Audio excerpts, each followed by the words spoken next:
क्या आपने नोटिस किया है कि ये जो इंडिया है ना, ये थोड़ा छोटा हुआ है और चाइना थोड़ा बड़ा हो गया है? ये बात साफ हो चुकी है कि पूर्वी लद्दाख में डेप्सांग, गलवान वैली और पैंगोंग लेक में लाइन ऑफ कंट्रोल पे हमारे कुछ इलाके अब चीन के कब्जे में हैं।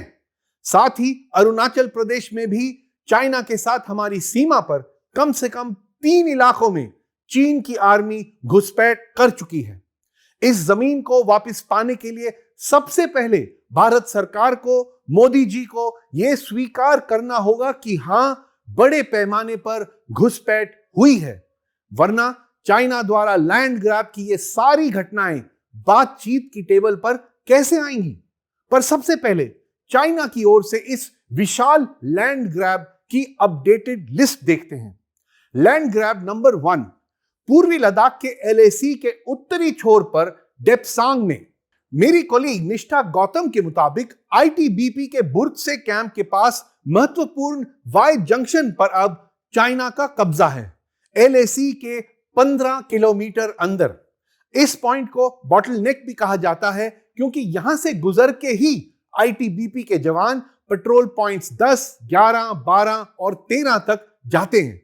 पहले दोनों सेनाएं इस इलाके में पेट्रोल करती थीं, लेकिन अब अप्रैल के बाद से चीनियों ने आईटीबीपी को इस पॉइंट के आगे जाने से रोका हुआ है।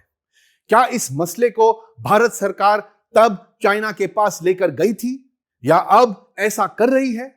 हमारे पास सरकार से कोई जवाब नहीं है, बल्कि सूत्रों का कहना है कि आईटीबीपी को कह दिया गया है कि झड़प से बचें और पेट्रोल पॉइंट्स 10, 11, 12 और 13 की तरफ जाने की कोशिश ना करें। चाइना पहले भी डेप्सांग में ऐसा कर चुका है। 2013 में चीनी सेना ने वाई जंक्शन और राकी नाला पर कब्जा जमाया था, लेकिन उन्हें 21 दिनों में पीछे ढकेल दिया गया था। लेकिन इस बार 90 दिनों के बाद भी वे वही हैं। यह भी नोट करें कि डेप्सांग पर कंट्रोल पाने के बाद भारत के महत्वपूर्ण दौलत बेग ओल्डी एयर बेस को चाइना टारगेट कर सकता है। वहीं पर डेप्सांग पर भारत की मौजूदगी से चाइना के कंट्रोल में काराकोरम पास हमारे हमले के दायरे में रहता है। चलिए अब चाइना का लैंड ग्रैब 2 उस पर नजर डालें। गलवान वैली में ठीक पेट्रोल पॉइंट 14 पर चाइना का एक नया कैंप बना है, वहीं जहां 15 जून की मुठभेड़ हुई थी, जहां हमारे 20 जवान शहीद हुए थे। जब दोनों देश के जनरल बातचीत कर रहे थे, सैटेलाइट तस्वीरें और ग्राउंड रिपोर्ट साफ बताती हैं कि चीन पेट्रोल पॉइंट 14 पर घुसपैठ कर यहां नया कैंप खड़ा कर रहा है। यह भी नोट करें कि बातचीत की टेबल पर चाइना ने नया दावा भी रखा है कि गलवान नदी जहां शोक नदी से मिलती है वहीं एलएसी है, यानी चीन अब पूरी गलवान घाटी पर दावा कर रहा है। गलवान की पहाड़ियों पर नियंत्रण पाकर चाइना भारत के महत्वपूर्ण दारबुक शोक दौलत बेग ओल्डी रोड को टारगेट कर सकता है। तो क्या इस लैंड ग्रैब को भारत स्वीकार कर सकता है? जी नहीं। चीन के इस नए कैंप को हटाने के लिए हमारी क्या रणनीति है, या कोई रणनीति है भी, इस वक्त हम नहीं जानते। अब चाइना का लैंड ग्रैब नंबर 3 पैंगोंग सो के उत्तरी किनारे पर स्थिति अब बहुत स्पष्ट है। चाइना का अब फिंगर 4 और फिंगर 8 के बीच के इलाके पर नियंत्रण है। पहले इंडियन आर्मी एलएसी तक यानी फिंगर 8 तक पेट्रोलिंग करती थी, लेकिन अब चीन की सेना हमारे जवानों को फिंगर 4 पर ही रोक देते हैं, यानी 40 स्क्वायर किलोमीटर का भारतीय इलाका अब हमारे नियंत्रण से जा चुका है।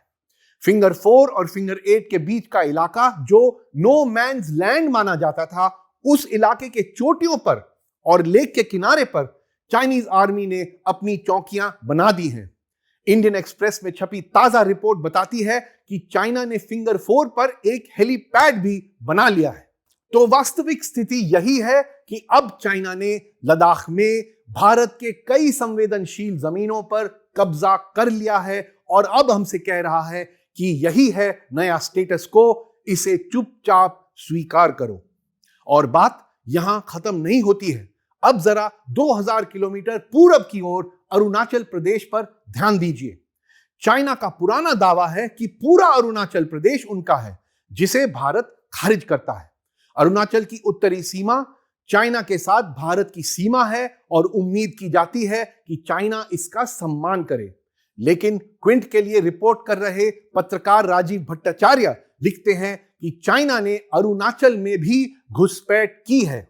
भट्टाचार्य ने 3 बड़े घुसपैठ की खबर दी है, जिसके बारे में भारत सरकार ने तकरीबन कुछ नहीं किया है।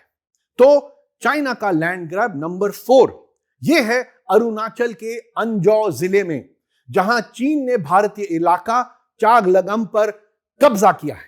वहीं एक नदी पर पुल बना चुका है। इसके अलावा 2009 से चाइना ने काहो स्थित 100 हिल की एक पहाड़ी पर भी कब्जा कर लिया है, जिसकी पुष्टि 2019 में भी स्थानीय लोगों से भट्टाचार्य कर चुके हैं। Land grab number 5 Anjaw district के पश्चिम में दिबांग वैली डिस्ट्रिक्ट है। यहां भी बॉर्डर से सटा एक इलाका है जिसे अंड्रेला घाटी कहते हैं। इस पूरी घाटी पर भी चाइना ने कब्जा कर लिया है। लैंड ग्रैब नंबर 6 ऊपरी सुबनसिरी जिले में हुआ है। बॉर्डर के करीब इन 4 जगहों पर असाफिला, लोंगजू, डीसा और माजा। स्थानीय अधिकारी कहते हैं कि चाइनीज आर्मी 1980 के बाद से धीरे धीरे घुसपैठ करता जा रहा है और अब बॉर्डर के 50 से 60 किलोमीटर अंदर घुस चुका है। विडंबना यह है कि चीन के इस अतिक्रमण को अरुणाचल के ही बीजेपी सांसद टापिर गांव ने 2019 में उजागर किया था, लेकिन उनके ही साथी और पूर्व केंद्रीय गृह राज्य मंत्री किरेन रिजिजू ने यह कहा है नो इंट्रूजन्स, यानी कोई घुसपैठ नहीं हुई है। हम उम्मीद ही कर सकते हैं कि जमीनी हकीकत रिजिजू के दावे से अलग ना हो।